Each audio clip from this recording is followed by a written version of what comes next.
Hello, I'm Dr. Gloria Horsley. And I'm her daughter, Dr. Heidi Horsley.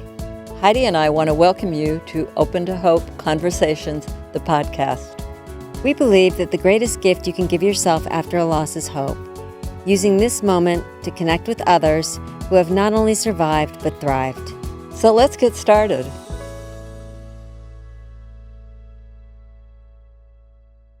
Welcome to the Open to Hope show. I'm your host, Dr. Gloria Horsley, with my daughter and co-host, Dr. Heidi Horsley. Well, Heidi, we have got a great friend on our show today, and I'm excited. And she's got a new book, and she's been through a lot with the death of a child and the death of a spouse. And she is such an upbeat, hopeful person. So you're really going to enjoy this show. Would you like to introduce her, Heidi? I would love to, Mom. And you and Bobbi Milne have a lot in common. Bobbi has a wonderful daughter named Tracy, who I consider one of my sisters. And we have known Bobbi for over 20 years. You and Bobbi have both lost sons, and then most recently lost spouses. So that will be something where we can also talk about. We're going to talk today with Bobbi about maintaining hope after a death, something she knows a lot about, unfortunately. Bobbi Milne is the author of her new book, Mom. It's called Not My Andrew. And this has been such a labor of love, and I'm so glad we can be highlighting this book today. Bobbi's 10-year-old son died in a skateboarding accident in 1986. Bobbi is very active in the Compassionate Friends and has presented numerous workshops at national conferences over the years. She was the co-regional coordinator of the Eastern Pennsylvania region, and she held a very successful regional conference, which I went to, which was wonderful. Bobbi is a very strong advocate in educating the press on the proper way to interview people after the death of a child. Welcome to our podcast, Bobbi. Thank you for having me, and it's good to see you both. I miss you, my friends. Oh, yeah, it's so good to see you too. You know, I was so fascinated when I heard that you'd written this book about Andrew, because it's been a long time. And I wondered how it was for you to go back in and what it had done for you to write a book. Well, what happened was, after Andrew died, I kind of waited a year, and then I started writing about what we were going through during that first year. And so I then went into the second year, and I wrote 2 years worth of what our family went through. And that also included joining the Compassionate Friends, which gave me a lot of insight to how other people grieve, not just myself. So, and then I put it down. I never touched it. And then I met a man by the name of George Barnhill, who is a trauma psychologist who had written a book about the death of his brother. And I said, I started writing a book about the death of my son, but I never finished it. And he said, Bobbi, you should. So he was able to open up the doors of my most darkest moments of the death of Andrew. And they were pretty bad. For 17 years, I really struggled. And with his help and the help of my life partner, Dr. Douglas Lane, a known psychiatrist, between the two of them, in 3 months, I was able to get 39 years of grief written down and published. Oh. Wow. So you were holding a lot of things that you didn't realize, and going back and diving into them and really exploring them helped you to heal.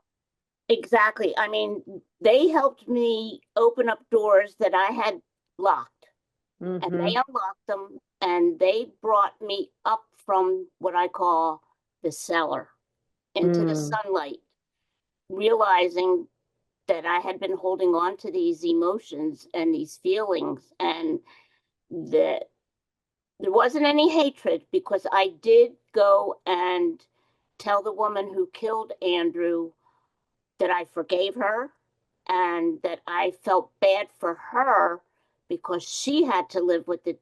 He was riding on a skateboard like a lot of kids do, and she ran over him in her car. Is that correct? That's correct. They were playing a game going down the driveway, and it was feet first, head last. And the kids yelled car, but apparently my son's ears were not in effect, and he didn't hear it, and she ran him over, killing him instantly. That's why the cover of my book is a broken skateboard with a sneaker next to it, because that's the first thing I saw before I saw Wow. Andrew on the street.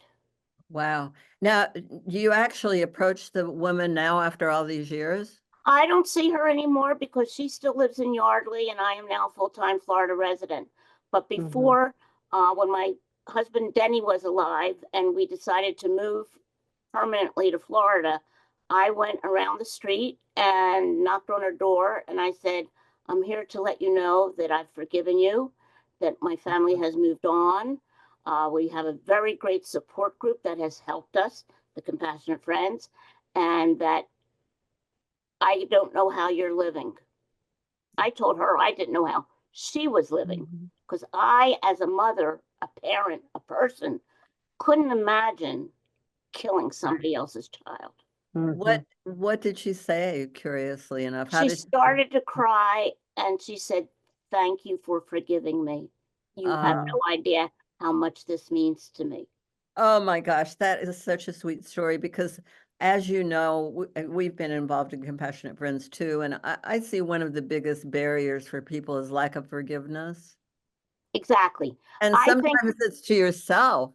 well, you have to, I often said it's not like my child died of a disease and I sat and I watched him die of a disease and the doctors tried everything they could and there just was no cure or whatever. This was an accident and accidents happen. And my son was not being smart. My son was being Bobbi. Unfortunately, he was playing like Bobbi would have played. And this woman was a nice lady. She had 3 kids of her own. 2 of them were standing on the side of the street when she drove over Andrew. Wow. So I can't imagine what her children had to grow up with, watching their mother do that. So I have to live with myself. I live with the fact that Andrew is with Denny and his grandfather and the good Lord. And when the Lord is ready, he'll let me know that it's my turn. And the first 2 people I'll see will be the Lord and Jesus Christ. After that, I'll see Andrew. Then I might say hi to Denny, but then I have to go see John Wayne. I love that, Bobbi. Well, when my dad died in 2020, the only thing that it did give me some comfort to know that he was finally reunited with his son. Right. After all those years. So I can understand why you're saying, okay, they're together and that gives you comfort. Well, Andrew, for the longest time, his grandfather died in 1984, a year and a half exactly before him. And he said, when I die, I don't care how old I am, no matter where I am, I want to be buried next to Papa. And family felt this really strange aura of why is this 10-year-old talking about coming back and being buried next to his grandfather? It just didn't seem right. And sure enough, he is buried next to his grandfather. Wow. Wow. Well, fast forward to how many years after Andrew died did Denny die? Andrew died in 86 and Denny died in 2020, the same year as same year as my father. Yeah. And I was curious, did the death of your son impact how you responded to the death of your husband, Denny?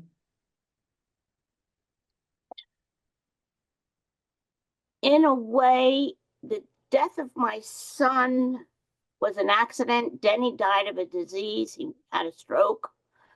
Watching Denny suffer the way he did was horrific. I had hospice here in the house. Denny would not go anywhere. Yes, it impacted me. I knew Denny would be happy seeing his father. The only thing is, Denny thought he was a failure for not protecting Andrew. And Denny was afraid to die and see his father for fear his father would consider him a failure for not protecting his son. My goodness, isn't that incredible? That's tough. He lived with that all his life. Carry those things that you don't resolve. Yeah, no, I've resolved my guilt for buying the skateboard. I resolved my guilt for letting him go play that day. My sister, who died in 2016, she never resolved her guilt for letting him go out and play. But I resolved my guilt. I don't have any guilt over Andrew's death right now at all. I can honestly say that. All I say is send me a sign, come talk to me, and when I see these posts where somebody says, I just want one more time, or I want one more minute, or I want just one more hour, I think to myself, who are you kidding? You think one more minute or one more hour is going to be enough? No way. You're going to want to be with them forever. So take your time, live your life as best as you can, deal with it, and then you'll have them forever when it's your turn. I'm curious, what things did you kind of get revealed after Denny died? It was Dr. Barnhill. It wasn't anybody. He's the one that gave me the hope to do it again. He told me I had nothing in my life. I couldn't play golf. I had back surgery. So I was sitting around the house doing nothing except going to physical therapy. And I just didn't really kind of want to live, kind of like, okay, God, I'm ready to go now. You took Denny, you have Andrew, you have my sister, Tracy's married, she's fine. She's got a great husband. They'll have a good life. Why am I here? What purpose do you have for me? Because obviously there's something. And through my partner, Doug, I met Dr. Barnhill, and he is a trauma psychologist. And he is able to go and get people to open up about their deepest, darkest traumas. I mean, he got me to open up to trauma that I had when I was 4 years old that I totally ignored and that nobody in the family knew about. And once he did that, it made it easier to write. And then my main purpose of this book is not to write about what I went through and, oh, whoa, look at me and look at what happened to me or whatever. My main purpose of this book is to show people what happens to somebody with a death due to an accident, what we went through, how we were just a normal family. We weren't anybody special. We were just a husband and wife with 2 kids. It's not like we were, celebrities or anything. And the normalcy of that action of, oh, I want to stay in bed today, I don't want to get up, or that normalcy of, I don't feel like going to work because I know if I go to work today, I'm going to cry, or that normalcy of 5 years later still crying on their birthday, or not wanting to have Christmas, or not wanting to have a holiday. My idea is to show people that they're not alone in all those actions. My idea of this book is to show them that this is what me and my family and my daughter went through, and how I'm no longer the Bobbi I was prior to Andrew's death. I was a different Bobbi back then. I'm a different Bobbi now. And then, of course, I've grown into another different Bobbi by the experiences I've had after Andrew's death. So Bobbi, by revisiting your own trauma at this level, you ended up being inspired to really write about this and put all of this into a book, like you said, so that other people, you're a lifeline for other people that don't know how they're going to survive, or even if they want to. And I love this because it gave you the meaning and purpose you were looking for. You were like, why am I here? Exactly. I feel, Heidi, I think you know me by now, and Gloria, you do as well. Every year I went to a conference. My motto was, if I help just one person or one family feel better about themselves going through this grief process, then I had my purpose fulfilled. And I feel that way with this book. And I've had people who've read this book already who have been friends of mine and said, oh my God, Bobbi, I had no idea. And I said, yeah, I know you wouldn't, and I hope you never do. But at the same time, this book is for people. They can read it, and it's not a self-help book. I do not tell them you should do this or you should do that or this or that. I just tell them what happened to me, what happened to Denny, what happened to Tracy, and how we all three dealt with Andrew's death and the actions we took throughout the years to live a life, because Yeah. people need to live a life. You all showed me how important it is to make sure you still take care of that surviving child. And I put that in the book because I feel that's so important, that yes, you did have a child die and you won't ever see that child alive again, but you still have your other children who are your heart walking outside of you, and you need to pay attention to them. And- They're And they do, different. that does give you passion and purpose, Yeah. Mm-hmm. care of the other kids. I mean, you were talking about you didn't know what your purpose was. What did you decide your purpose was after Denny died? After Denny died, I reached out to a friend and said, I don't want to live anymore. I said, can we talk? I said, Tracy's married.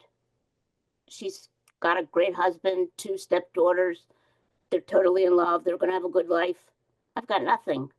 My parents were gone. Andrew's gone. My sister had died. My brother wasn't in the picture. I was alone Mm-hmm. and like no job. I had stopped going to the gym and boxing, which were my loves. And I said to him, you need to talk to me. I said, because I don't want to live there. I can't find a purpose here. Mm-hmm. And we talked as friends, and he got me to a psychiatrist and also to Dr. Barnhill. And they made me see that, you know what, Bobbi, you are an important person and you have a lot to give other people. You're compassionate, you care, and, you know, you still should go to Compassionate Friends if you can, because you have a lot to offer other families in dealing with the death of their children or child, and show them that life is worth living and you can go on even though you are a changed person. What a great example you are. I mean, you've been through so much, and I love the fact that you have you had still struggled with your son's death, but yet you hung in there. And you're a positive person and you're so much fun. I think Thank people you. need to realize this when you're saying that, you really didn't get over your son's death for so many years, but you're wonderful. You have such beautiful energy, and it's Well, such you're so joy. kind. You're so kind. Well, Bobbi, you've always been a big advocate for the siblings. You've Yes. been an unbelievable. You've never minimized or unacknowledged our loss. And the thing about you and my mom is that even though the loves of your lives died, your husbands, you both went on to find love again after loss. You Yes. both are involved in relationships right now. Yes. The funny thing is, the relationship I'm involved in was the guy I dated when I was 17 before I met Denny. Wow. Wow. Yes. That's He really was unbelievable. the lifeguard at the swimming pool where I used to do my competitive diving. And I used to go out with him, and he went to Bowdoin College and I went to Westchester, and I met Denny and we kind of just went our ways, and I found him down here in Florida. All That's right. amazing. Well, He's the one that I if had the you've cup of got coffee with. if you've got a piece of advice for somebody who's had a loss, and you are such a veteran of Compassionate Friends and being in groups, and you're head of a whole area for Compassionate Friends, what would you say to me if I've just had a child die, or a spouse die, or If whatever? you just had a child die, the very first thing I would tell you is there is no right and wrong to your behavior. When that happens, you can't tell a person after 3 months, oh, it's been 3 months, get over it already. That type of talk. I would say to you, do what you want to do as long as it doesn't harm your health or your safety or your family's safety or your family's health. Mm-hmm. As long as it doesn't do that.